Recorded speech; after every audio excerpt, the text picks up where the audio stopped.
Hey everybody, Daniel here with another Casual Dude review, and today we're going to be talking about my Omega Speedmaster collection. So, yeah, I've got four Speedmasters in front of you here. We're going to talk quickly about the Sapphire Sandwich and what this watch means to me, and then we'll just move down the line until we get to the new White Dial Speedmaster, which just came out last month.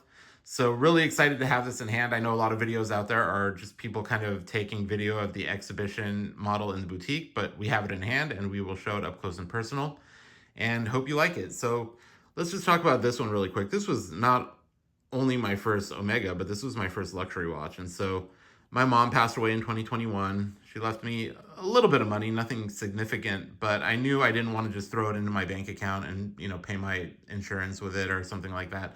I wanted to buy something that I could wear in her memory and eventually give to my son one day. And so after not being able to get a Rolex back in 2021, eventually the calls came in, but at the time when I wanted to buy the watch, they were pretty tough to get, especially without a history. And my cousin, who's a bit of a watch guy himself, said, "Well, have you tried Omega?" And I said, "No, I haven't." So I did a little bit of research. I kind of fell in love with the whole story about how it was utilized on the Apollo missions and ended up buying this as my first timepiece. And this gets a lot of wrist time, mainly because I've made it really easy to wear. As you can see, this one is on the James Bond influenced NATO strap. But yeah, this is the Sapphire Sandwich. This is the newer reference. The only thing is, back in 2021, they didn't have the adjustable clasp with the micro adjustment, and so it was really tough to get on my big hand without making it too loose on the wrist. And so I'm glad they added the micro adjustment, but this one stays on the NATO strap. And what's nice is it kind of differentiates it from some of the other watches in my collection. This is the only watch that I wear on a NATO, and it really allows me to wear it every day without thinking too much about it. So, yep, standard black Speedmaster, current reference, Sapphire Sandwich. I love this watch not just because it's one of my favorite timepieces ever. I think every collection should have a Speedmaster in it, but because when I wear it, I feel like I'm kind of got my mom with me, and so I absolutely love this watch. This is one of my dailies alongside the Submariner, which is a little bit nicer because when I'm wearing this one, I can throw that one on a watch winder and keep time. But yeah, again, every collection should have one of these. This is an absolutely legendary watch with a great history and is just built to last. And so, first Speedmaster here. Then we're going to go ahead and talk about the next Speedmaster. The next one that I purchased was the Silver Snoopy. And so I got this surprisingly quickly. We'll do a separate video just on this because I think the unboxing is just too good to pass up. But this is one of my favorite watches. It doesn't get a lot of wrist time, but it's just such a cool piece with a great history as well. Silver Snoopy is the 50th anniversary of the award that Omega had received for their work on the Apollo missions. And so the only modification I made for this is I loved the strap on it, but right out of the box, it was really stiff, and it was something that I definitely knew that I was going to get dirty over time. And so I wanted to kind of put that aside, put that back in the box, but get something similar. So I ended up getting this one, which is very similar. This is on an adjustable clasp, though, folding clasp, which is pretty nice. The only real difference is, again, it's made for the folding clasp, and then it has red stitching on the inside rather than the white stitching. The watch is not wound right now, but this is one of my favorite parts of the watch. Honestly, I think this is one of the reasons that I bought it, is just the animated case back. And so for those that know, when you're using the functionality here of the chrono, Snoopy will fly by in the little Apollo rocket around the moon, and he'll continuously go around as long as that function is running. So absolutely beautiful watch. Again, this is kind of just sits in the safe because I feel like this is just an awesome collectible that I kind of want to keep pristine for now. I've got enough watches to wear daily. And so if you're dailying this thing, props to you, much respect. It's such a gorgeous watch. It's just such a cool package. It's the only one of the few Speedmasters that come in a box outside of the standard Moonwatch box. And so all three of my other Speedies came in the same box. This one came in a blue box with the NASA patch on it. It comes with a jeweler's loop. It comes with a Snoopy polishing cloth, and it comes with a Snoopy book as opposed to just the NASA history behind the watch. So one of my favorite watches. Again, more of a collectible piece for now. I do plan on wearing it, but for now it's just gonna live as a collectible in my safe until I decide I'm brave enough to wear it, or I've downsized my collection enough to where it would fit easily into the rotation. So keep an eye out for a video on this one. We'll do an unboxing. It will be specifically for the Silver Snoopy Moonwatch, and yeah, I absolutely love this piece.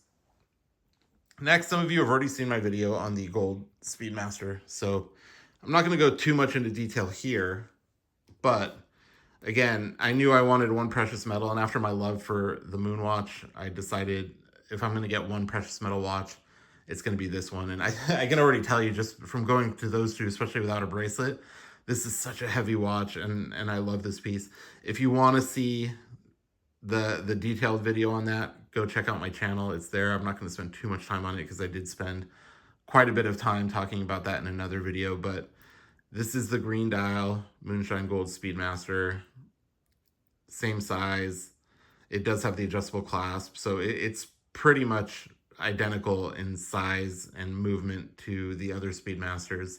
But yeah, I mean, just Moonshine Gold, nice weight to it. It feels expensive. Nice green dial and green bezel. This is one of my favorite pieces. So if you haven't seen that video yet, please go check it out. And so we are going to quickly talk about the new wide dial Speedmaster. I'll spend a couple more minutes on this one. I got really lucky to get this one pretty early. So the boutique near me, see if we get it focused here. The boutique near me is actually a newer boutique. And so they didn't have a huge list for it. Oh, look, I still have stickers on it. Yeah, I haven't worn it yet. It's still relatively new, but yeah, the boutique near me is relatively new. And so they didn't have a huge list for it. And I was lucky. I got in. I had a little bit of a purchase history at Omega, nothing crazy. I mean, I had the James Bond 60th, and I had the Snoopy. And then I also got a Diver 300, which I also have a video for if you're interested in that one. But yeah, a little bit of history, and then having a brand new boutique open up with no list went a long way. And so they actually got me this within, I think, just over a week. And so I was talking to one of the guys that worked there who worked at the boutique that I previously shopped at. And he said, be patient, we'll have this for you real soon. And I know some people are talking about 6 months to a year wait list on this thing. And I thought I'd be waiting a couple months, but I got the call really quickly, and I kind of dropped everything, went to pick it up. I didn't even get it in the presentation box. I said, you know what, just give it to me in the shipping box and I'll take it home. But for those of you who've seen it in person, I don't even think this video is doing it justice, honestly. It's just such a nice piece. Let me see if I can refocus here.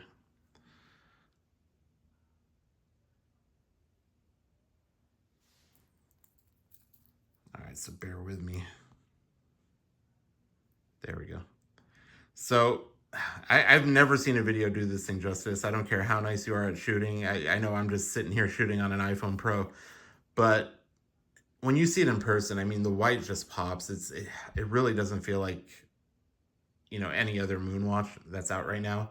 And, you know, when people first saw this on Daniel Craig's wrist, I mean, the rumors were already flying, right? People didn't know if it was going to be a white gold, if it was going to be a standard stainless with a white dial, but fortunately it was a stainless, and this is exactly what I wanted. I you know, I might be speaking crazy here, but I actually prefer this to the white dial Daytona. I know that Daytona is a grail for a lot of people. I know that it's worth, you know, twice its retail price right now, but don't get me wrong, the Daytona is a beautiful watch, but the Speedmaster predates the Daytona. The Daytona, if you look at the early models of Daytona, there's an obvious influence from the Speedmaster there. So, you know, both are watches for racing. They're both chronos. They both have the, you know, stopwatches on them and stuff like that. And I love the Daytona. I have a Daytona, but there's just something about a Speedmaster and its profile and its size and everything, especially because I have a larger wrist, that I just love. And so I was so excited to get this piece. I love the NASA influence with the black and white colorway and then the red copy on Speedmaster here. Just kind of a nice little pop of color, all you need. This does have the adjustable clasp, so this will take you about a half link up or down. It's just enough if the watch fits nicely and you're starting to swell in the heat, it's just enough to give you that extra room. I really love it. And because of the micro adjustment, it is easier to get on my hand and then, you know, kind of readjust when it's on my wrist, and it fits perfectly. In fact, let's go ahead and throw it on right now. As somebody had told me, put it on upside down. It fits a little bit better. And then right side up. And so here it is, my white dial Speedmaster. It's such a beautiful piece. It's one of the favorites in my collection. Now, what's nice about it is also people didn't know how much this watch would cost when they had launched it. And it's only $100 more than the black Speedmaster, which is, right in the price range. So it gives you options if you're into, if you want a Speedmaster between the white or black, they're not charging too much more to get the white one. So it's priced right. It's priced well with the other Speedmasters. But yeah, this might be, it might, I don't know if I want to say replace the black one as my daily, but this will absolutely get wrist time. So there you see it.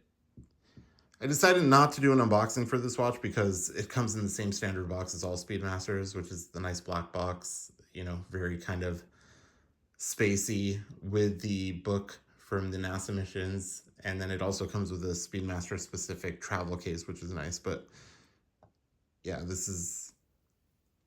I told myself I was done collecting watches. I told myself I'm going to buy another Speedmaster, and then they released this and I saw it in person and I just fell in love. So I hope you enjoyed this video.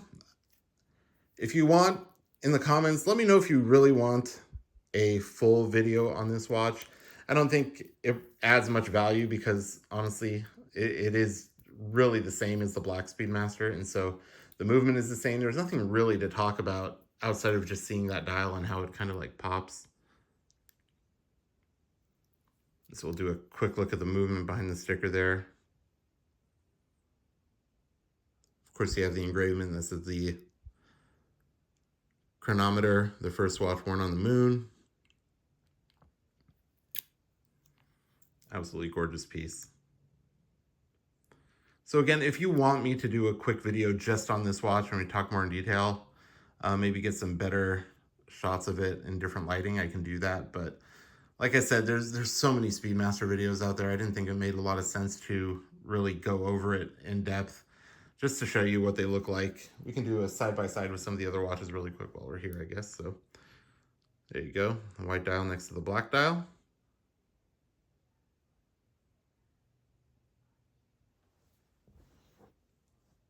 And actually, one thing I can say is that the white dial made me realize that I knew this was a silver dial, but I always felt it was just white. But when you see the white from here against the silver Snoopy, I mean, it's clearly a silver dial.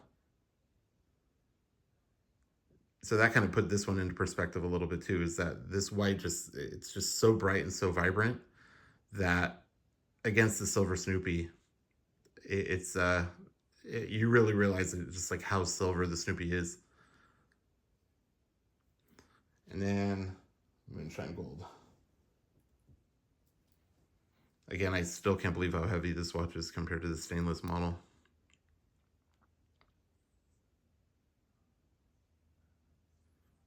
All right, if you were to get a Speedmaster today and you didn't have a budget, which one would you get? Would you go for a precious metal? Would you go for a white dial, classic black dial, or the Snoopy if it were available? I'd love to hear what you have to say in the comments. Thank you so much for watching. I know I do these videos pretty quick. This is just a hobby of mine, sharing some of the stuff I love, and I hope you enjoy that as well. So here she is one more time. The white dial Omega Speedmaster, which just released this year. Thank you so much for watching.